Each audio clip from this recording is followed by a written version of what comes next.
네, 이번 코너는 취재 파일입니다. 관심사가 큰 경제 이슈를 하나 골라 심층적으로 파헤쳐봅니다. 현대건설이 계열사 해외 사업 부진 등으로 23년 만에 영업 적자를 냈습니다. 다른 주요 건설사들도 예년보다 부진한 성적표를 받을 걸로 보이는데 이 현대건설 어닝 쇼크의 배경과 업계에 미칠 파장 권용욱 기자와 함께 점검해 보겠습니다. 네, 안녕하십니까? 안녕하십니까?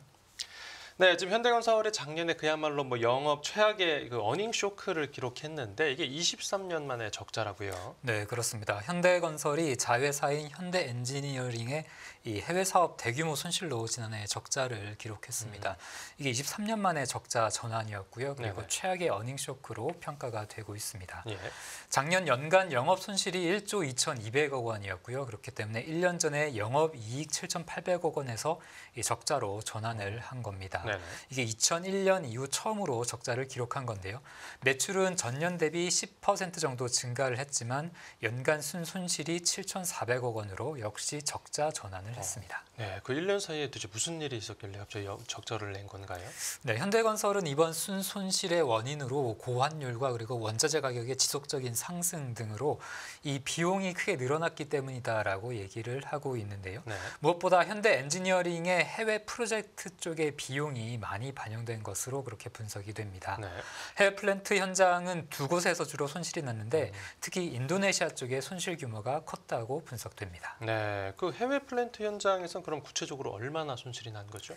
네, 자회사인 현대엔지니어링이 지난해에 인도네시아 정유 공장 그리고 사우디아라비아의 이 가스전 사업장 두 곳에서 1조 원이 넘는 손실을 냈는데요. 코로나19 직전이었던 지난 2019년 9월에 인도네시아 국영 정유회사로부터 대규모 정유공장 프로젝트를 수주를 받았습니다. 이게 계약금이 총 5조 8천억 원이었는데 이 가운데 현대엔지니어링이 4조 1천억 원의 계약금을 받았고요. 그리고 올해 9월을 완공으로 목표를 하고 있는데 이 목표가 진행되기가 좀 어려울 것으로 그렇게 좀 알려지고 있습니다. 이번 사업은 코로나19 때문에 사업 진행이 어려움을 겪고 있는 대표적인 프로젝트로 그렇게 꼽히고 있고요. 원자재 가격이 오른 데다가 환율 변동 말씀을 드렸는데 거기다가 이제 물류비까지 좀 늘어나면서 공사 진행에 좀 악영향을 받고 있는 것으로 추정이 됩니다. 네, 지금 인도네시아가 사업장 상황은 그렇고 다른 사업장 상황은 어떻습니까? 네, 이번 손실이 반영된 또 다른 해외 사업장이 이제 사우디아라비아의 이 가스 처리 시설 프로젝트인데요. 네. 2021년에 현대엔지니어링과 이 모회사 현대건설이 합작 법인을 이루어서 수주를 받았습니다.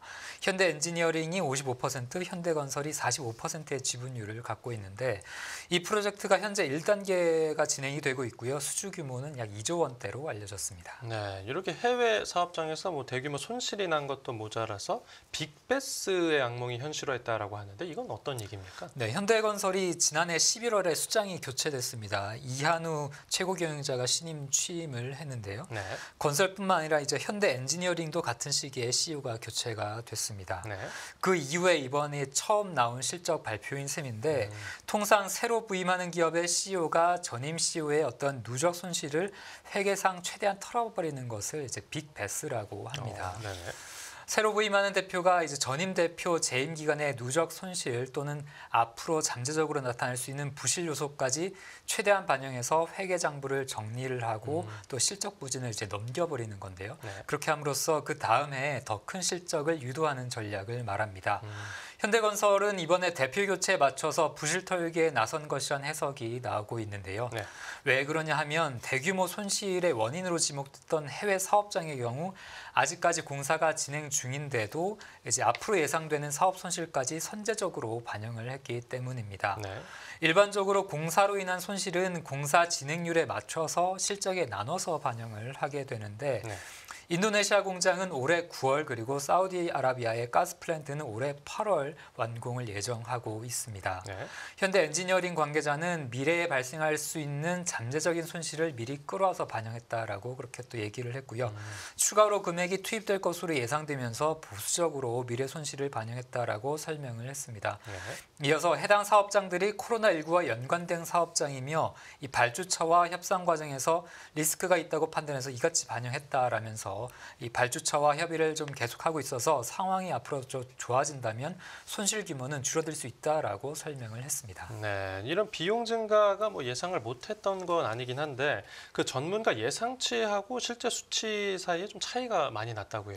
네, 국내 주요 증권사 15곳이 제출한 전망치와 비교했을 때 실적이 실제로는 굉장히 더 나빠졌습니다.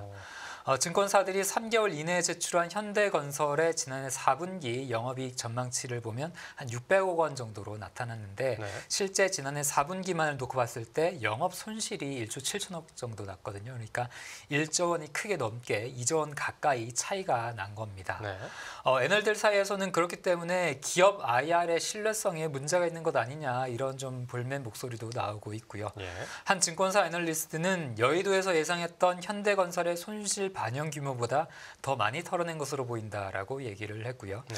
그리고 미래에셋증권의 김기룡 애널리스트는 대표이사 변경에 따른 고강도 현장 재점검 여파로 주요 해외 현장 등에서 추가적인 원가 반영 이슈가 불거질 것으로 전망된다라고 얘기를 하면서 네. 진행률이 높은 대형 해외 현장에서의 부정적인 영향은 보다 확대될 가능성도 상존한다라고 전망을 했습니다. 네, 그리고 이번 실적 쇼크 때문에 이제 국내 신용평가사들이 이 현대 엔지니어링 신용 등급을 내릴 수 있다라고 경고했습니다.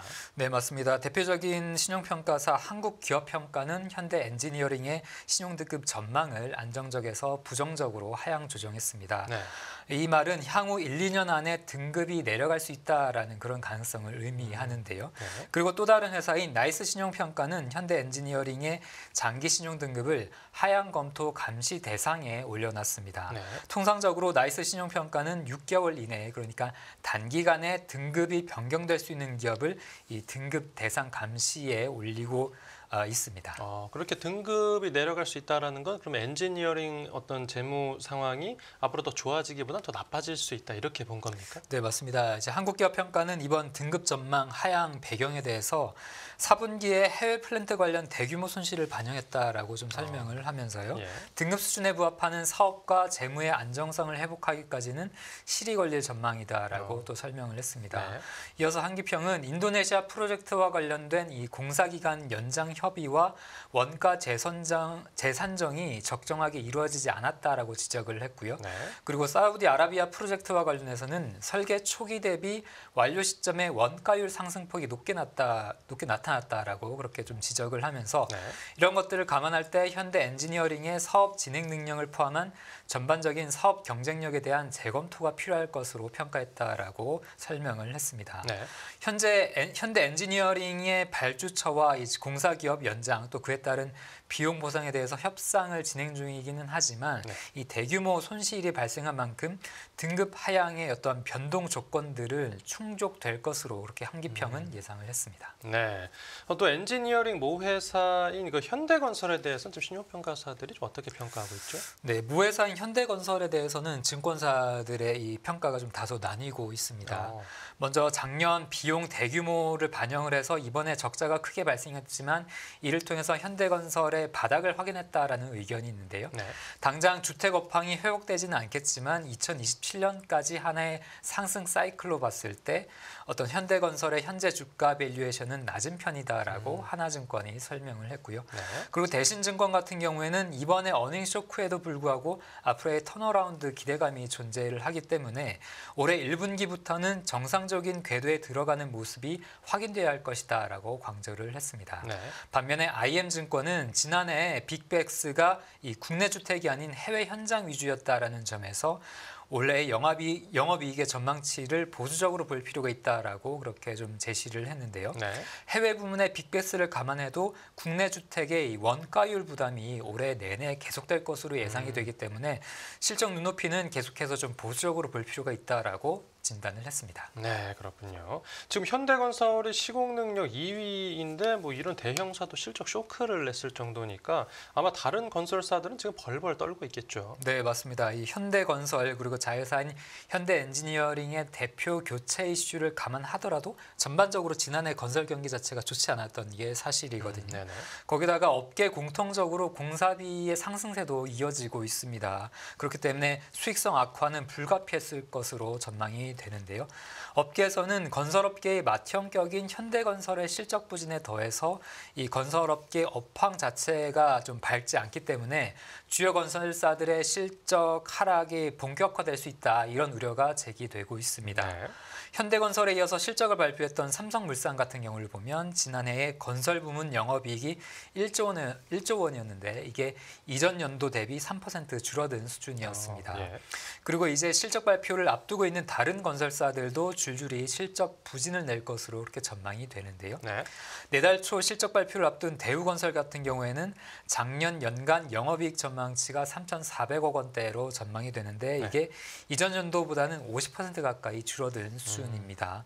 그리고 단기 순이익은 50% 넘게 급감할 것으로 전망이 됐고요. 네. 대우건설의 매출액은 10% 이상 줄어들 것으로 전망이 됐습니다. 네. 또 다른 주요 건설사인 DLENC 같은 경우에는 작년 영업이익 전망치가 전년보다 20% 정도 줄어들 것으로 그렇게 추정이 되고 있고요. 네네. 건설업계 이야기를 좀 들어보면 몇 년 전에 공사비가 낮을 때 수주했던 사업들을 지금의 높은 공사비에서 맞춰서 사업을 진행하다 보니까 손실이 계속 좀 커지고 있다, 이런 얘기들을 좀 하고 있습니다. 네. 요즘에도 인건비와 안전비용으로 공사비 부담이 여전히 큰 상황이다라는 건데요. 네. 건설사의 한 관계자는 업계 1, 2위가 이 정도이면 다른 것은 어떻겠느냐라면서 이 업황이 어렵다는 얘기는 매년 나오지만 최근에는 정말 어렵다. 내부에서는 올해 전망을 더 안 좋게 본다라고도 설명을 했습니다. 네. 실제 그리고 한국건설산업연구원 그리고 대한건설정책연구원 두 곳 모두 올해 건설 경기 전망 가운데 이 건설 투자를 작년보다 줄어들 것으로 각각 부정적으로 전망을 했습니다. 네, 알겠습니다. 오늘 취재 파일은 여기서 마무리하겠습니다. 잘 들었습니다. 감사합니다.